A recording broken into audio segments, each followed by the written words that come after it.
there, welcome in a tenses series. Our today's tense is past perfect tense. It is the next type of tense in past series, that is past perfect tense. First of all, what is past perfect tense? Past perfect tense होता क्या है? The tense tells about that the action was completely done in the past. ये हमें क्या बताता है कि जो एक्शन है वो कंप्लीट हो चुका है पास्ट के अंदर ही, पास्ट में ही वो काम फिनिश हो चुका है. And there is no relation in the present. वो कोई भी रिलेशन स्टैब्लिश नहीं करता है प्रेजेंट के साथ में. तो जो काम था वो कंप्लीटली डन हो चुका है, कंप्लीट हो चुका है आपके पास्ट के अंदर ही. So this is the past perfect tense. What is the basic structure of past perfect tense is subject plus as a auxiliary verb in past perfect is had, with all subjects, with singular subjects, with plural subjects. And as you know that in perfect tense we always use verb third form and then your object. So this is the basic structure of past perfect tense to frame any type of sentence. किसी भी प्रकार का sentence, कोई भी sentence बनाने के लिए ये पास्ट परफेक्ट टेंस के अंदर जो है वो फॉर्मेट है आपका. Subject, had, verb third and then the object. As you know the format of the tense change according to the type of the sentences. जैसा कि आप जानते हो, मैं पहले भी बता चुकी हूँ कि आपका जो फॉर्मेट है टेंस का वो चेंज हो जाएगा सेंटेंस के टाइप के according. So what is the format for positive? Positive के लिए क्या होगा, नेगेटिव के लिए क्या होगा, and what will be for interrogative, और इंटेरोगेटिव के लिए क्या होगा. So we will teach about the formats according to the type of the sentences. So the basic structure for positive sentence is take the subject first. As you know that with all subjects take auxiliary as head. सभी subject से singular हो चाहे plural हो, perfect tense के अंदर आपको head auxiliary को ही लेना है. So if your subject is there then write the auxiliary had and your verb third form. If you take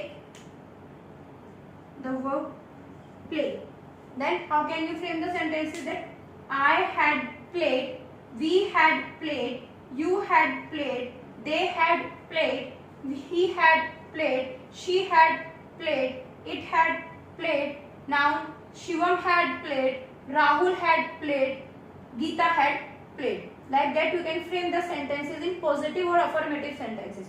Now what will change to frame the negative sentences? Write the subject first, then your auxiliary, then put the not a negative word after the auxiliary and before the main verb, not and your main verb. How can you frame the sentences if you have the same verb? I had not played, we had not played, you had not played, they had not played, he had not played, she had not played, it had not played, Shivam had not played, Rahul had not played, Sia had not played.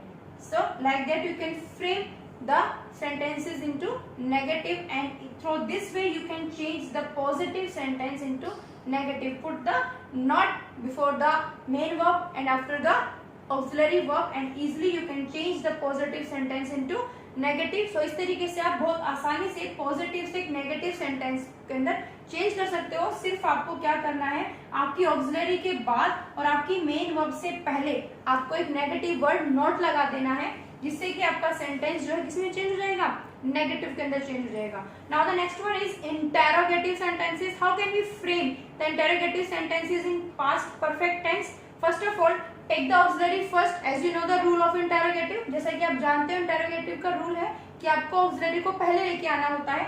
So take the first had, then your subject, then your verb third form, and at the last question mark. So if you take the same verb, then how can we frame the sentence? Had I played, had we played, had you played, had they played, had she played, had he played, had it played, had Rahul played, had Shivam played, had Sia played. Like this way you can frame the interrogative sentences of past perfect tense.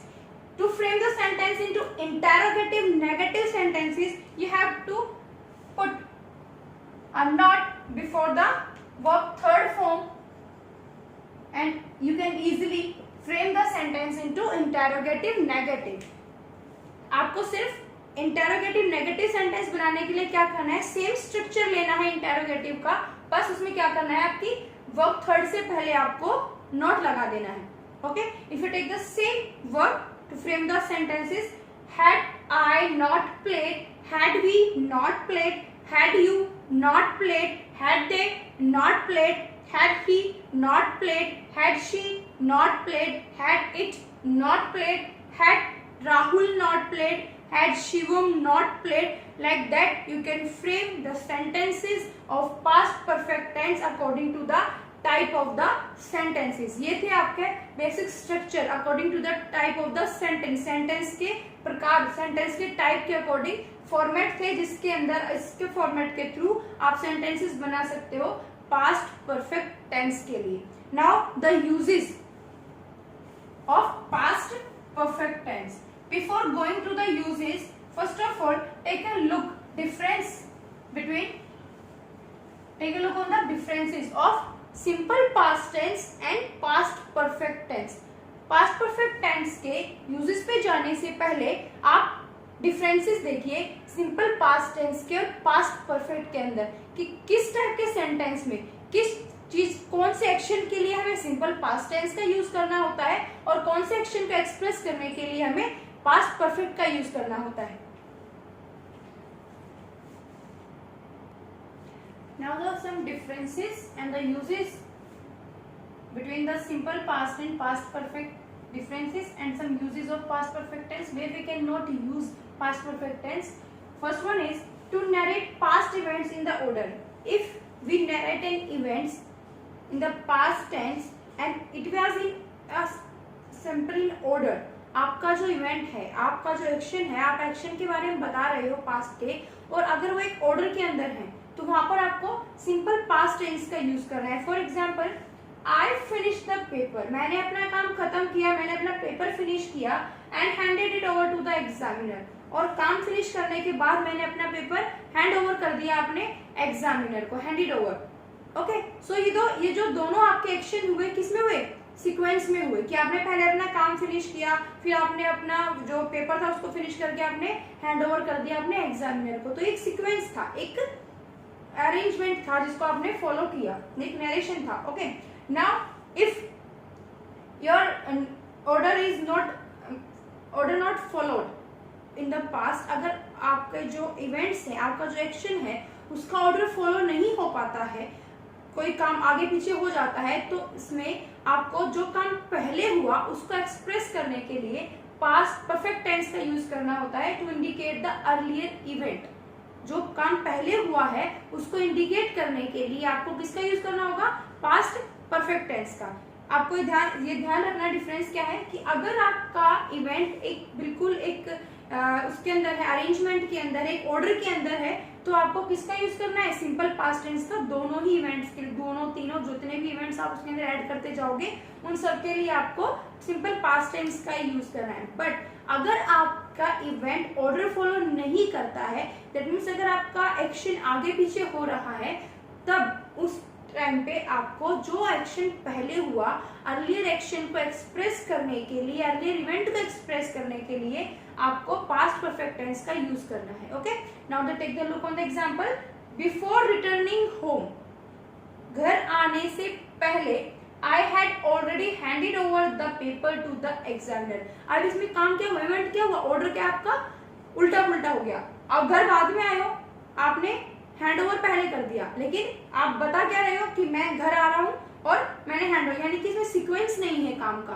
तो आपने क्या किया, जो आप आई had already handed over, तो आपने जो काम पहले हुआ उसको एक्सप्रेस करने के लिए आपने किसका यूज किया, पास्ट परफेक्ट टेंस का. Okay, so this is the basic difference. Now the next one is, if one action happens at the same time as another. अगर एक साथ दो एक्शन हो रहे हैं तो वहां पर आपको पास्ट परफेक्ट टेंस का यूज नहीं करना। पास्ट में एक साथ अगर दो एक्शन हो रहे हैं तो या तो आप पास्ट कंटिन्यूअस टेंस का यूज करिए या सिंपल पास्ट टेंस का यूज करें। अगर वो कंटिन्यूटी फॉर्म के अंदर आपको बता रहा है कि वो जब अंदर आया तो मैं ये कर रहा था, ठीक है, तो वो अगर प्रोग्रेसिव वे में है तो आपको कंटिन्यूअस टेंस का यूज करना है। और अगर वो काम दोनों एक साथ हो चुके हैं थे तो आपको दोनों एक साथ एक टाइम पर थे तो आपको वहां पर सिंपल पास्ट टेंस का यूज करना है, लेकिन उनके लिए आपको पास्ट परफेक्ट टेंस का यूज नहीं करना है। For example, when the commissioner reached the accident site people rushed to him, यानी कि एक्सीडेंट पहले हो चुका था। Same as the order follow हो रहा है, एक्सीडेंट पहले हुआ, एक्सीडेंट होने के बाद कमिश्नर वहां पर पहुंचे तो वहां पर जो भीड़ जो क्राउड थी वो किसकी तरफ भागी, कमिश्नर के पास आई। तो ये क्या था, एक ऑर्डर सीक्वेंस था, इवेंट का एक सीक्वेंस था।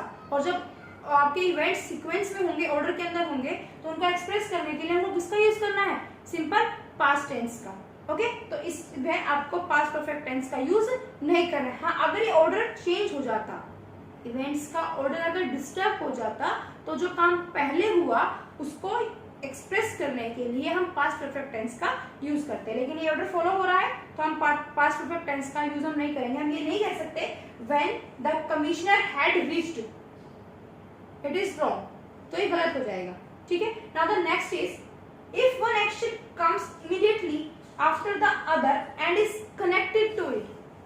अगर कंटिन्यूटी में एक एक्शन हुआ उसके जस्ट बाद में दूसरा हुआ और जो दूसरा एक्शन है वो पहले वाले से उसका रिलेशन है, तो उसको एक्सप्रेस करने के लिए भी हमें पास्ट परफेक्ट टेंस का यूज नहीं करना है, क्योंकि यहाँ पे भी वही बात हो गई कि दो एक्शंस की बात हो रही है। जहां पर भी दो एक्शंस की बात होगी आपको पास्ट परफेक्ट टेंस का यूज नहीं करना है, अगर सीक्वेंस में है तो। अगर वो सीक्वेंस में नहीं है तो आप पहले वाले एक्शन को एक्सप्रेस करने के लिए पास्ट परफेक्ट टेंस का यूज कर सकते हैं। Take a look on the example, when major hear the enemy approach he fired a volley.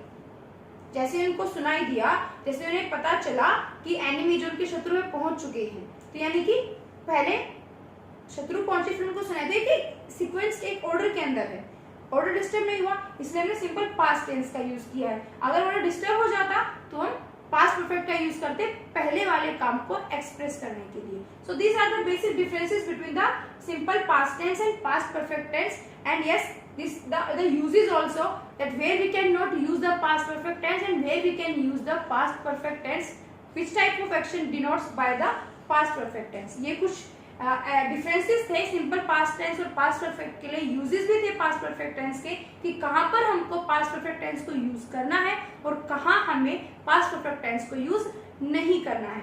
Now the some other uses of past perfect tense.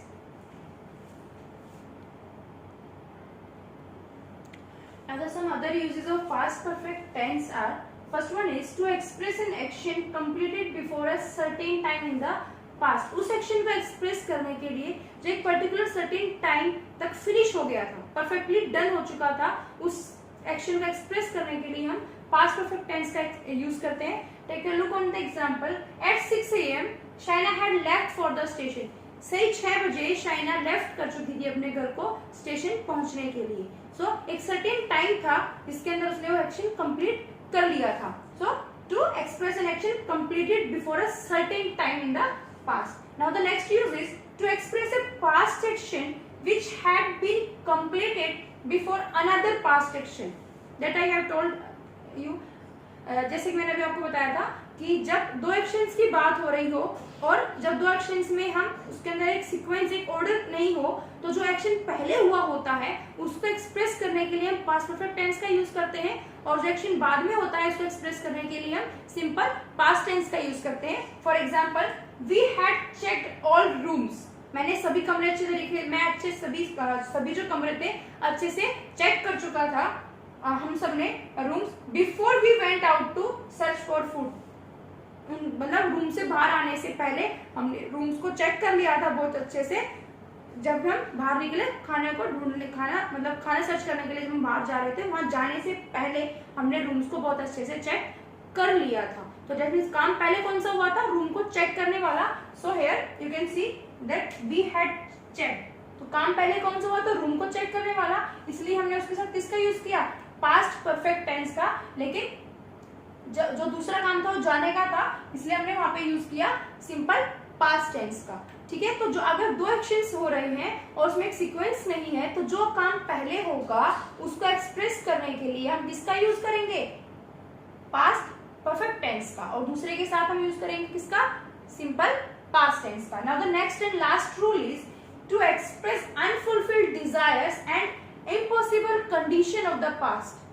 कुछ ऐसी जो डिजायर्स आपकी थी जो पूरी नहीं हुई पास्ट के अंदर, या कुछ ऐसी इम्पॉसिबल कंडीशंस पास्ट की जो कंप्लीट नहीं हो पाई, उनको एक्सप्रेस करने के लिए भी हम पास्ट परफेक्ट टेंस का यूज करते हैं। अब आप कहोगे कि मैम आपने ये वाला तो अभी कंटिन्यूअस टेंस में ही बताया था कि जहां अनफुलफिल्ड डिजायर्स होती है उसको एक्सप्रेस करने के लिए हम पास्ट कंटिन्यूअस टेंस का यूज करते हैं, लेकिन वहां पर आपको क्या मिलेगा, hope.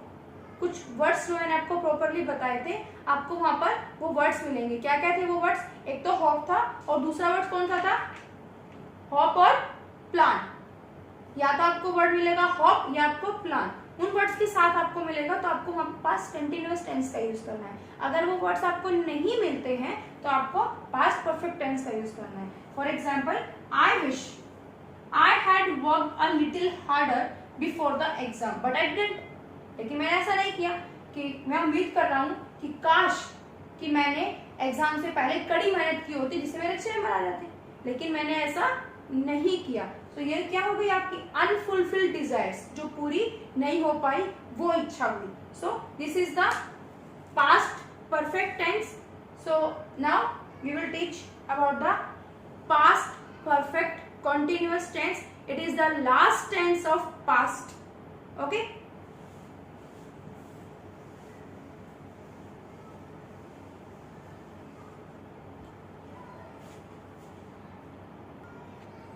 Now our last past tense is past perfect continuous tense. It is the most small tense in the past. सबसे छोटा टेंस होता है, इसके बहुत केवल दो ही यूजेस होते हैं जो उसकी डेफिनेशन को भी बताते हैं और उसको वो आप यूजेस भी उसको बोल सकते हो।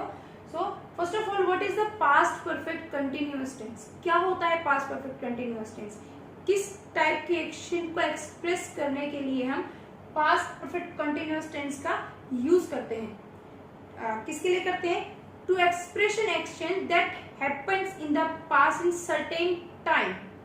उस एक्शन को एक्सप्रेस करने के लिए जो पास्ट में एक स्टार्ट हुआ, begin before a certain time and continue in the past for duration in the कुछ टाइम के लिए पास्ट के अंदर चला and up to that time is completed, और कुछ समय चलने के बाद वो वहां पर फिनिश हुआ पास्ट के अंदर। तो उस टाइप के एक्शन को एक्सप्रेस करने के लिए हम किसका यूज करते हैं, पास्ट परफेक्ट कंटिन्यूअस टेंस का। कि कोई एक्शन जो था वो पास्ट के किसी टाइम से स्टार्ट हुआ, बिगिनिंग टाइम आपको पता चलेगा और एंडिंग टाइम आपको पता चलेगा। बिगिनिंग स्टार्ट हुआ पास्ट से, वो कंटिन्यूटी के अंदर चला, कुछ पीरियड और ड्यूरेशन के लिए चला और फिर वो पास्ट में ही फिनिश हो गया। तो उसको एक्सप्रेस करने के लिए हम past perfect tense, perfect continuous tense का यूज करते हैं। और एक यूज होता है इसका कि आपके पास्ट में बार बार रिपीट होने वाले कंटिन्यूअस वाले जो एक्शन होते हैं उनको एक्सप्रेस करने के लिए अभी हम पास्ट परफेक्ट कंटिन्यूअस टेंस का यूज करते हैं। So it is the definition and the uses of past perfect tense also. ये आपकी डेफिनेशन भी थी और इसके यूजेस भी थे, इसके अलावा इसके और कोई भी यूजेस नहीं है। Now let's go to the format of the past perfect continuous tense. What is the basic format, what is the basic structure of past perfect continuous tense? First of all, subject, then had as auxiliary, then been, then verb fourth form means verb first plus ing, then your object, and at the last full stop. Okay, so this is the basic structure of past perfect continuous tense. Past perfect continuous tense का basic structure होता है subject, with all type of subjects we can use auxiliary had. सभी प्रकार के उस subject के साथ, चाहे वो सब्जेक्ट सिंगुलर हो चाहे वो सब्जेक्ट प्लूरल हो, उन सबके साथ हमको हैड का यूज करना है. And to fulfil the requirement of perfect we have used here been, हमने बीन का यूज किया. And to fulfil the requirement of continuous we are using here V four. And at the last object. आप जैसे कि आपको पता है past perfect continuous tense, this is the combination of two tense, past perfect and past continuous. इन दोनों tenses को मिलाकर बनता है पास्ट परफेक्ट कंटिन्यूअस टेंस. तो दोनों की रिक्वायरमेंट फिल होनी चाहिए. तो दोनों की रिक्वायरमेंट को फिल करने के लिए क्या किया है, परफेक्ट की रिक्वायरमेंट फिल करने के लिए क्या हमने, परफेक्ट का रिक्वायरमेंट क्या था, head plus verb third, head plus verb third. So your head and verb third. And what is the requirement for continuous, verb fourth form. So here, so this way the combination of two tense and the make new tense is past perfect continuous tense, and it is the basic format, basic structure of past perfect continuous tense. As you know that the structure of the tense change according to the type of the sentence. जैसा कि आप जानते हो जो इसका structure है वो change हो जाएगा किसके अकॉर्डिंग, सेंटेंस के टाइप के according. So now the look on the structure.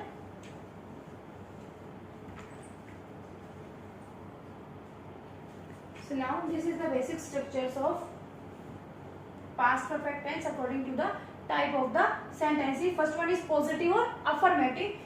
For positive, write the subject first, then take the auxiliary had, then being, then verb fourth form. If I take the verb here jump, then your sentence will be I had been jumping, we had been jumping, you had been jumping, they had been jumping, he had been jumping, she had been jumping, it had been jumping, Rohan had been jumping, Sohan had been jumping, Reena had been jumping. So in this way you can frame the sentences in positive of past perfect continuous tense.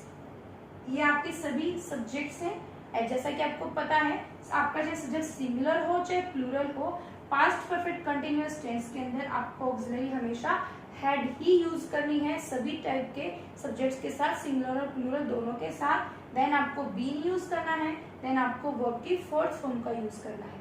Okay, now the next one is negative. How can we change a simple sentence into negative? It is very easy. Put the negative word before been. आपको क्या करना है, आपको head auxiliary के बाद और been से पहले आपको एक नेगेटिव वर्ड नोट लगा देना है, जिससे एक इजी वे में आपका एक पॉजिटिव और एक अफर्मेटिव सेंटेंस आपका नेगेटिव में चेंज हो जाएगा. Take a look on the format. If first we write subject, then had, then not, then been, and at the last word fourth form. Take the same verb here to frame the sentence. I had not been jumping, we had not been jumping, they had not been jumping, you had not been jumping, he had not been jumping, she had not been jumping, it had not been jumping, Rohan had not been jumping, Sohan had not been jumping, Reena had not been jumping. So like that you can frame the negative sentences of past perfect continuous tense. Now the next one is interrogative. As you know that to frame the interrogative sentences we put the auxiliary first to frame the interrogative sentences. So our auxiliary is had of past perfect continuous tense, then your subject, then being, then verb fourth form, and at the last question mark. If we take the same word to frame the sentences jump, so how can we frame that? Had I been jumping, had we been jumping, had you been jumping, had they been jumping, had he been jumping, had she been jumping, had it been jumping, had Rohan been jumping, had Sohan been jumping, had Reena been jumping. So in this way you can frame the interrogative sentences of past perfect continuous tense. To frame the interrogative negative sentences, you have to put the negative word only in the interrogative structure where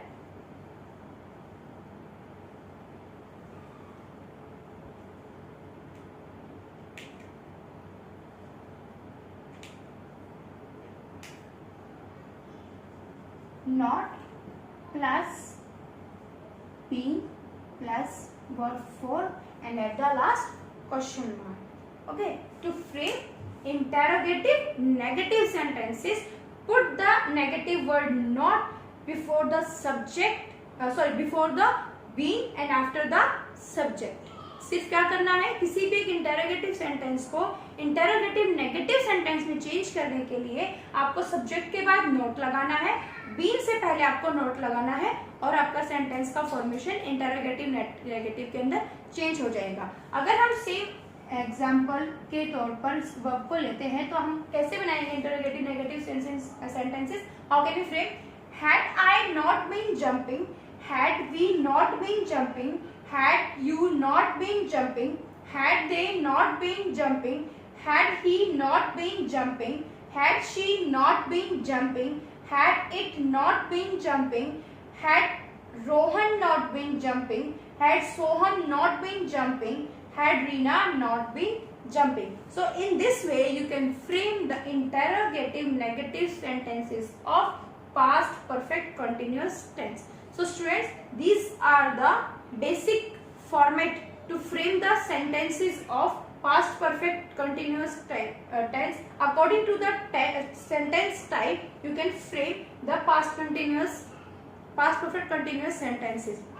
आपको मैंने बता दिया कि अलग अलग format sentence के according क्या होता है एक पास्ट परफेक्ट कंटिन्यूअस टेंस का सेंटेंस बनाने के लिए. So students, this is the last of past tense, past perfect continuous. So today our past tense has been done. अभी तक हमारा past continuous tense जो है फिनिश हो चुका है. So in next video, in next class we will teach about the future tense. अब हम next हमारा जो tense start होगा कौन सा होगा? Future tense होगा. So till then do the exercise of all the tenses of past and present and revise and take the recap of past perfect, past continuous, past simple to see the videos and do your compactor book exercise. Do practice and in next video we will teach about the future tense. So till then, goodbye. Thank you.